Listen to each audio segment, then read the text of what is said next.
Hello and welcome. I'm Debbie Bergio. We're delighted to be joined by Jacob Lupo today from Caption Call. Jacob's going to be sharing with us some of the signs of hearing loss and ways that Caption Call and other services can help us communicate despite our hearing loss. Jacob, thank you so much for being here today. Thanks for having me, Deb. It's great to be here. So welcome to everyone. We'll be chatting today about some of the signs and symptoms of hearing loss and some resources, specifically some things that my company offers if you do have hearing loss. And this is for you to share with those in your community.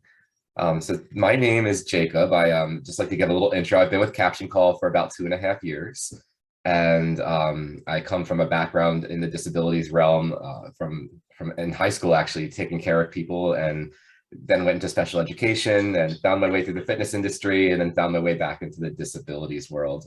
But I've always had my pulse somewhere in the world of serving those that have different needs. So very excited to be a part of Caption Call and a part of Winter Graces Ministry and the Spring Fair.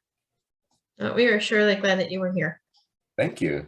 Thank you. So we're going to keep this a little conversational today, but we do, my company is a federally funded program through the Americans with Disabilities Act. And I share that because as part of that, we are regulated by the Federal Communications Commission. And because of that, there's some things I just have to cover. So we will talk today about their role in what Caption Call provides. And we're going to talk about, traditional roles of hearing care professionals, but also how you might be able to get some services and resources that you need as an individual. We'll talk about what we offer as Caption Call. We'll give you some great tips for identifying the signs of hearing loss, and we'll go from there. So getting into it, hearing loss around the world. Some statistics are always fun at the beginning of a chat like this. But 33, that's 1/3 of the world's population, 33% above the age of 65 have hearing loss. I'm sure that's not a surprise to anyone. As we age, from the age of 40, 35, maybe even, and up, you start maybe getting ringing in your ears from your headphones or just different signs that you might have progressively over time. So by the time we hit that 65 mark, it's significant, but sometimes it sneaks up on us. 466 million people in the world experiencing hearing loss. So that's about 6% of the world's population. And as far as the split between adults and children, primarily it's the adults that are having the hearing loss 93% of the time. So some of the symptoms of hearing loss, and again, some of these things sneak up over time. I think about my grandparents who are in their mid to late 80s, and from the time that they were, 70, going into their mid to late 80s, maybe the TVs or the radios got a little louder in their house, asking others to repeat themselves, maybe difficulty understanding like words that sound similar, like hard, yard, and card, might get confused. They might report speech sounds muffled. So they might actually ask the speaker to speak up because it sounds muffled to them. Tinnitus, which is the ringing in the ears. That's where the brain is trying to make a sound where there isn't one. The feeling of congestion or fullness in the ear, and ear pain. Those are all symptoms of hearing loss or signs that somebody might have something going on with their ears. And I love this quote. It's when someone in the family has a hearing loss, the entire family has a hearing problem. I'm sure Devin on the call can maybe relate to some situations like that where it's a communication issue for the whole family.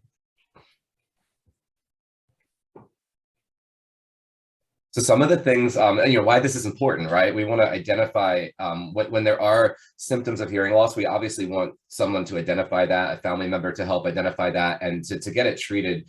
It doesn't necessarily mean you need hearing aids, but to go get checked out by an audiologist, go see an ENT specialist.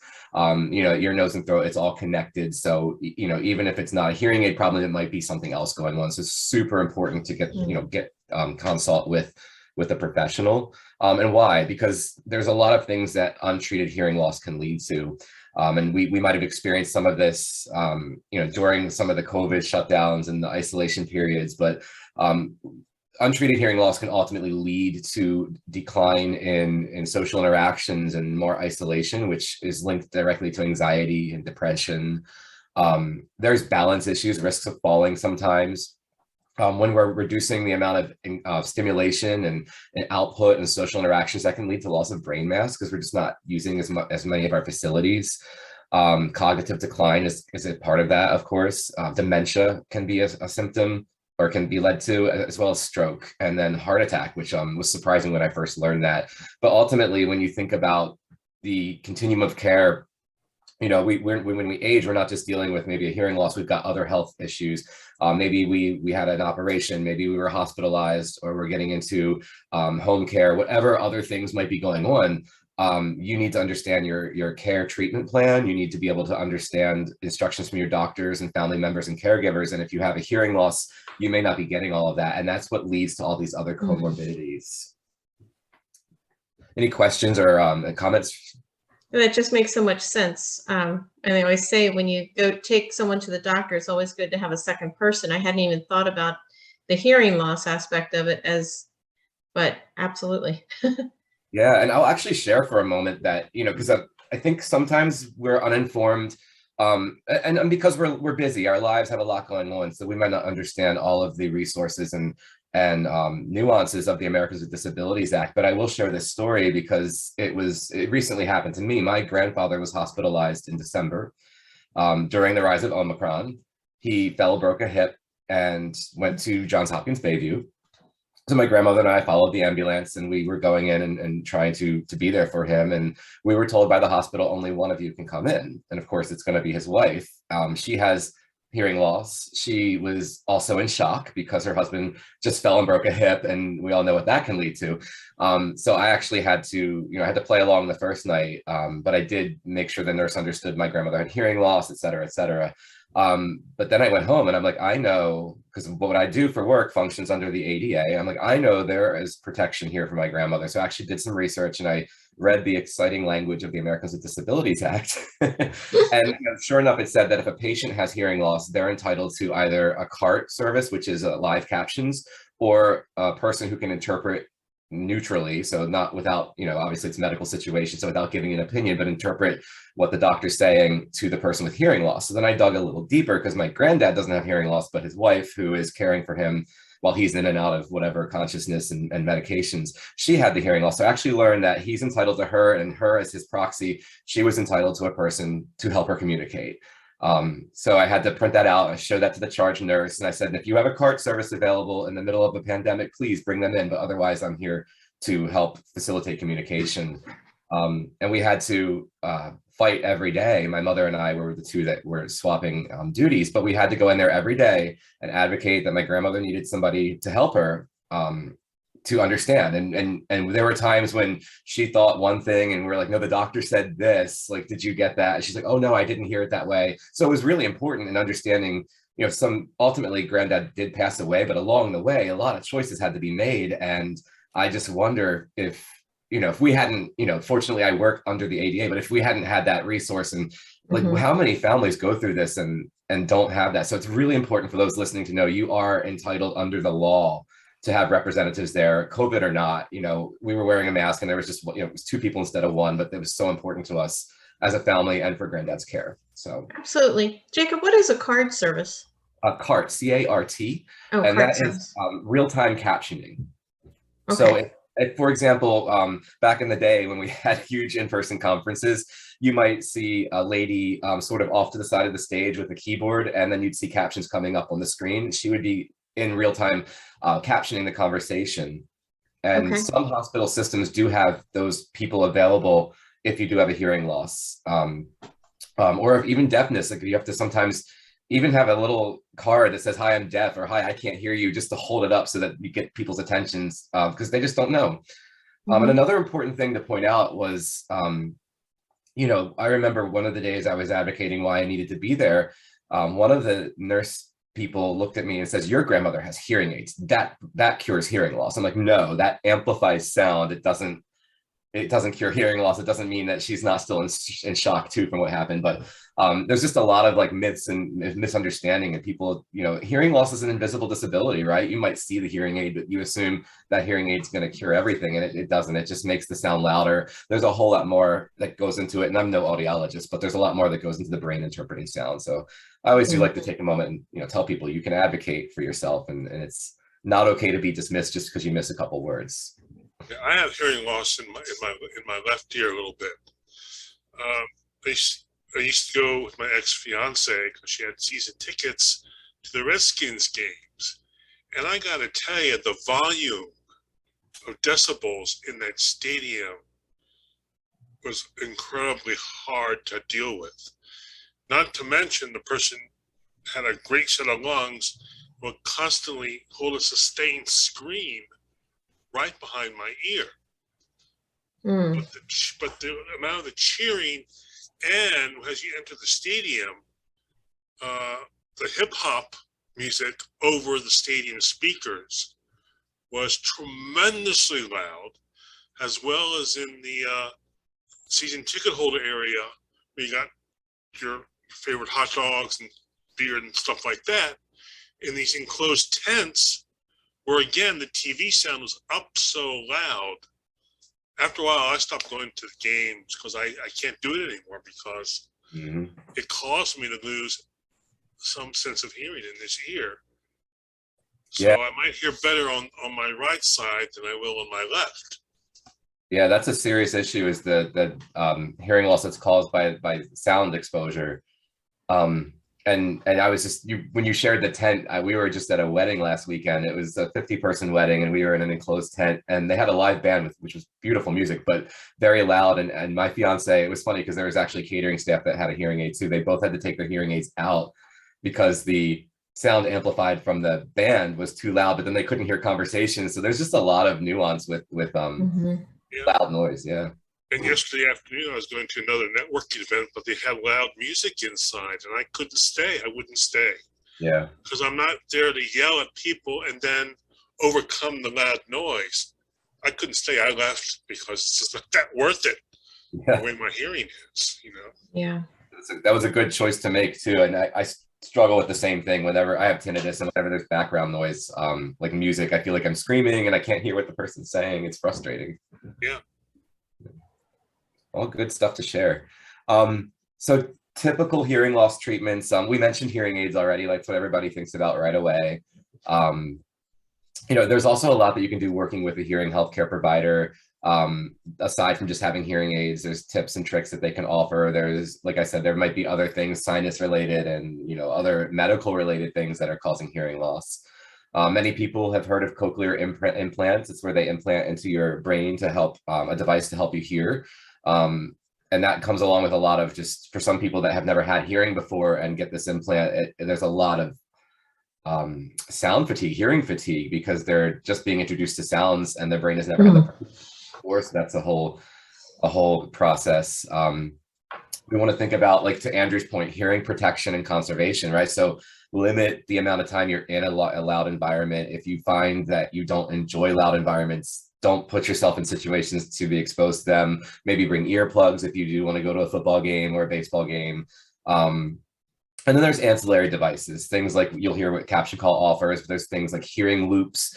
In many public venues, there are loops where if you're within a certain area, you can actually stream the sound into your Bluetooth hearing aid. And you'll know that that's a provided service if you see a picture of an ear with a little scribble through it, and that's a sign of a hearing loop.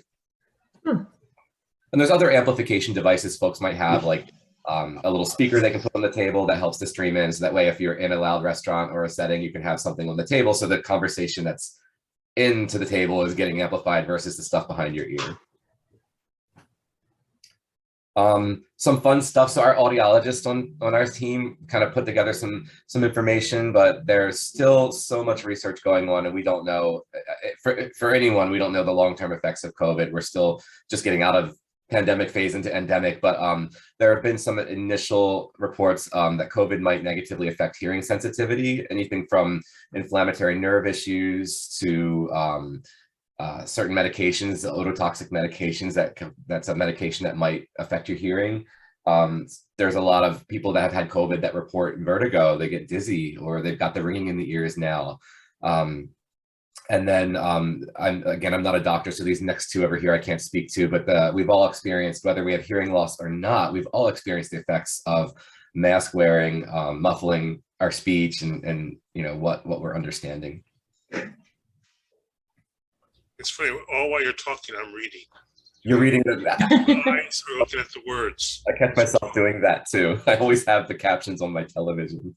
Yeah, that's what you're doing, and I'm reading the words. Yep. Yeah, so masks, obviously, they eliminate lip reading. I catch myself with this a lot. I didn't realize until we had to be masked all the time how much I rely on watching people's mouths move to get Me too. I that. had no idea. And not for every word, right, Debbie? Like just there's you call it like, oh, I didn't hear that word. If I could have seen your mouth shape it, you know. Yeah, there's just, and like you said, so I never realized that I did that, but evidently I do. Mm-hmm. The sound has nowhere to go. It comes right back into your face. Yeah.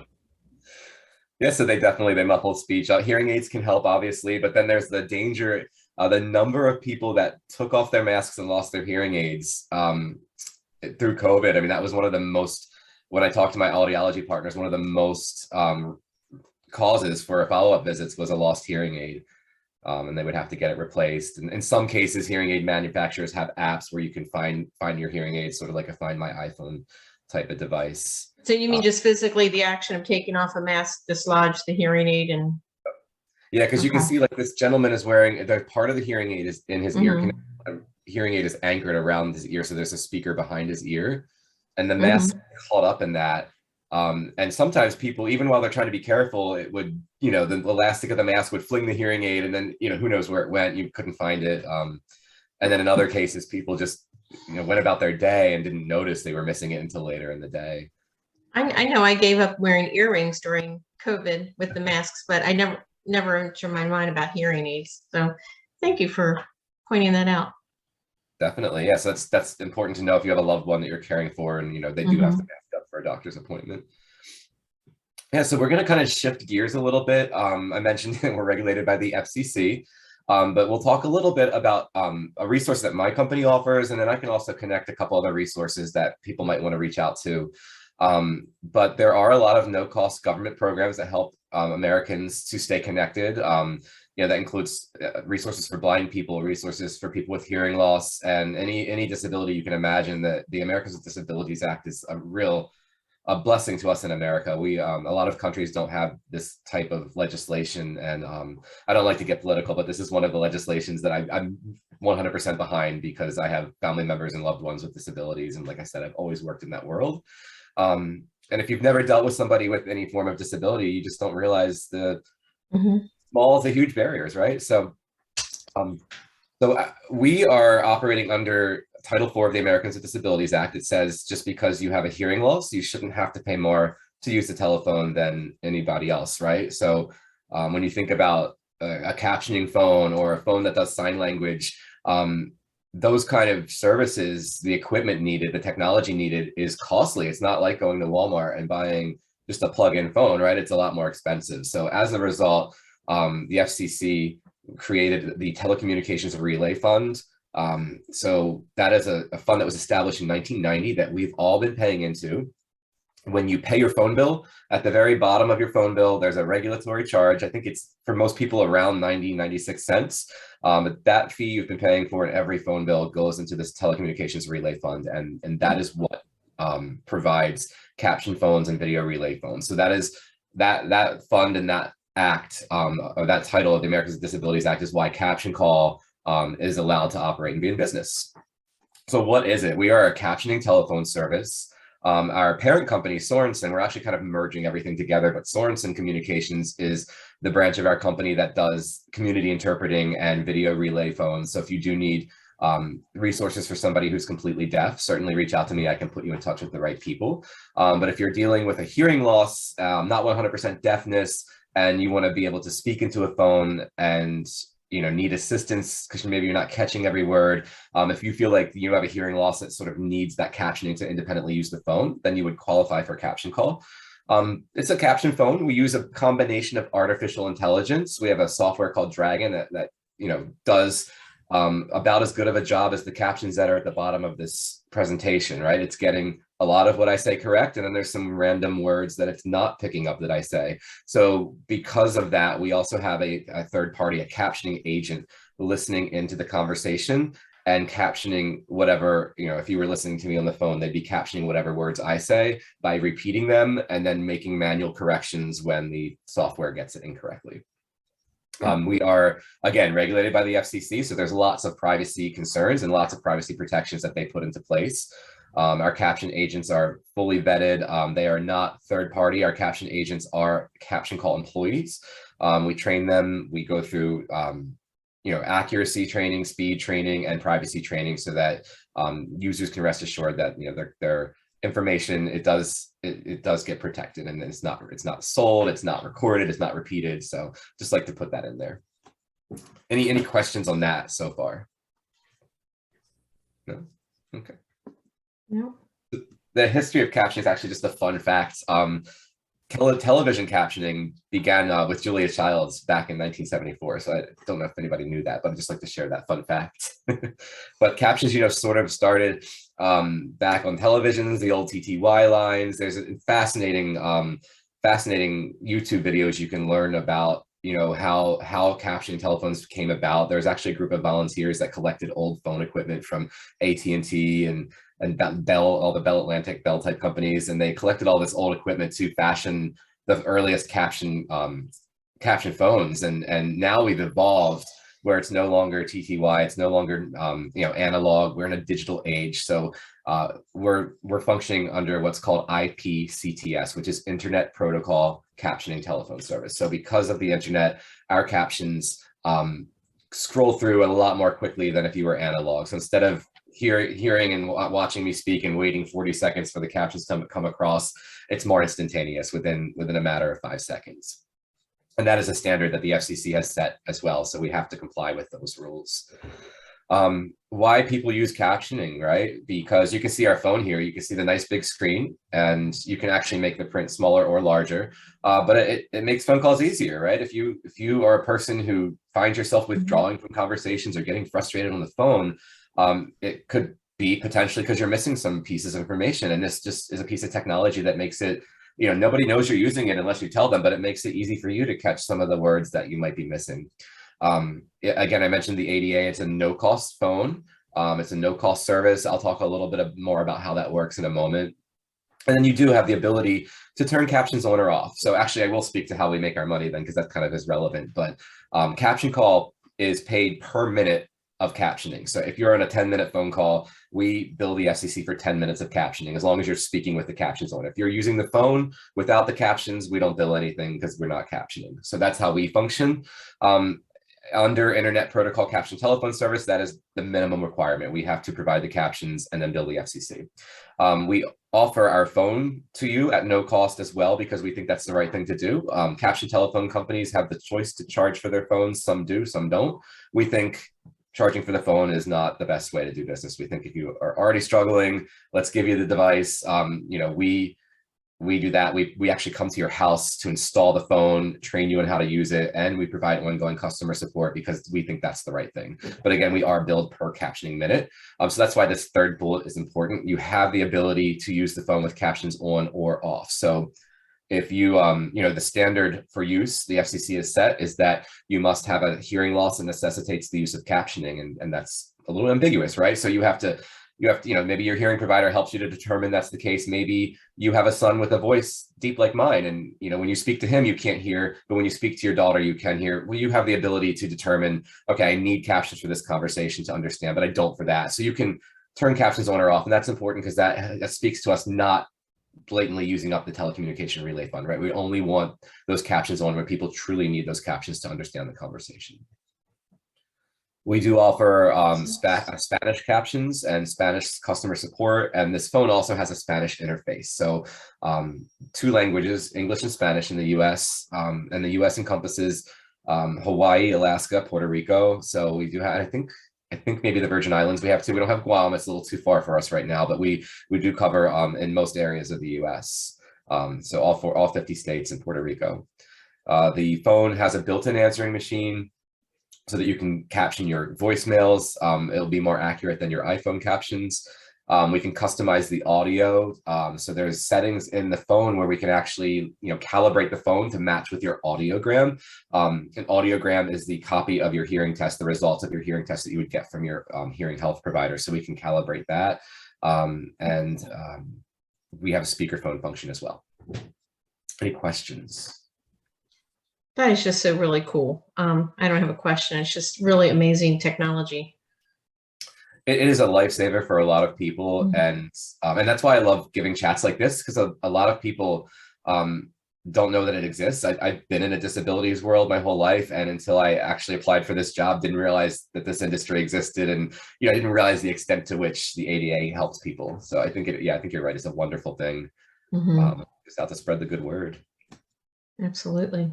In addition to the stuff I shared, it's a hearing aid friendly. So hearing aids have a little magnetic thing called a T-coil. Our caption call phone receiver is T-coil compatible. And what that means for folks that don't understand, it's sort of like I said, hearing aids just amplify sound. Well, this sort of helps with the feedback, the frequency, the way the sound is transmitted. It helps it to be more crisp and clear. It is Bluetooth connectable. So if you have a landline in your house, great, we can plug that caption call phone into your landline. We'll plug it into your internet. But if you don't have a landline or internet, we're also able to use the Bluetooth of your smartphone to power the caption call phone. So for example, I don't have a landline in my house. So if I felt that I was eligible for caption call, I would need to Bluetooth my cell phone to it, so that when my cell phone rings, my caption call phone would ring as well. And Yeah, don't. I just deal with the question. Sorry. Yeah. Sure. Is some of this vocalized too? How so? I'm sorry. As the message comes across, is it digitally vocalized? So if you're listening on the receiver, Are you like reading and listening? Can you read it and listen to it? Yeah. So is it digitally vocalized? so if you and I were on the phone, Andrew, you would be listening to my voice and then reading the captions. So you're actually getting the person who's calling you, you're getting their voice. But it worked that way on the phone though, too. Mhm. Would the phone also be able to do that? The phone wouldn't do, it's simply a phone. So it wouldn't read, like if you went back to look at your captions later, it wouldn't read them out loud to you. But as it was coming in though, it would be read out loud. It would be voiced by whoever is on the phone. Yeah. Oh, I see. Okay. All right. Yeah, that was a good question. Good question. And then so a little relevant to Andrew's question, I guess, like, so if you're on a live phone call, you're getting the actual audio from the person calling you while reading the captions. When you hang up the phone, it does give you the opportunity to save a conversation. So maybe you're already struggling to hear, you're scheduling a PowerPoint presentation with Debbie or an appointment with your doctor, whatever it may be. So your facilities, faculties to maybe also write the appointment down. That might be a lot of stuff to handle. So you can save the conversation and scroll through it. But to Andrew's point, you're going to just be reading. You're not going to get the phone won't read it back to you. You have to read it yourself at that point. Okay. So you can save the caption of the conversation, not the audio. Yeah. We have solutions. So I mentioned that, we're internet protocol caption telephone service. So internet is a huge piece of how we're able to get those captions accurately and quickly. If you don't have internet, that's okay. We have a device called a CH1. We attach it to the phone and it powers the internet to just the phone. We can't give you internet for your house. We're not going to do that. But through the ADA, we can give you the internet to power captions to the phone. And that's breaking down barriers. That's a new solution that came out from 2020. We do have apps. So if you have certain Android, iPhone, and iPad devices, we can't do the really old ones, but we're compatible with some of the newer models. I think it's iPhone 8 and above and Android 6 Plus. It might be 7. But if you have those devices, we can download the Caption Call mobile app, and you can get captions on the go on your mobile devices. Okay. And then I already mentioned we're available in the US and Puerto Rico. So this is a real important part. Who is eligible for captioning telephone service? Again, the FCC rule is caption call service is for people with hearing loss who need captions to use the phone effectively. You'll sometimes hear us say hearing loss that necessitates the use of captioning, and that's the minimum standard. Whenever an audiologist refers to us, they're certifying that their patient has that type of hearing loss. But we also have a process where you could listen to this presentation and then reach out to me and self-certify that you have a hearing loss. And when we get on the line to schedule you for your appointment, the scheduling team is going to say, hey, we just need to make sure that you understand this service is only for people who need captions to use the phone effectively. And you're going to say yes or no, and hopefully tell the truth. But that's sort of our checks and balances there. And that's what I've got for today. Keep it short and sweet, hopefully. But any further questions? Andrew, do you have any questions? No, I don't. Jacob, this is just fantastic. I know this would have been so helpful for my mom. Saying that. And for us to have, but I love one thing that you said that I really love is that with the scrolling back through the captioning to pick up any details that you may have missed, and trying to listen, trying to read. That's really great to know too. It's also really a good thing too. Obviously we want folks to be as independent as possible, but when you have maybe a dementia type of situation, or you have family helping and making sure that appointments are done correctly, like it also helps that the adult caregivers might be able to review things. Sometimes those scam calls, sometimes it's helpful just to know, okay, this was a real call, this wasn't. That is an excellent point. We're having another presentation about fraud, so that is an excellent point. Yep. All Excellent. right, just thank you so much. I'm excited to be able to share this with everyone, and Yeah, just so I a lot of good appreciate. information. Yeah, absolutely. So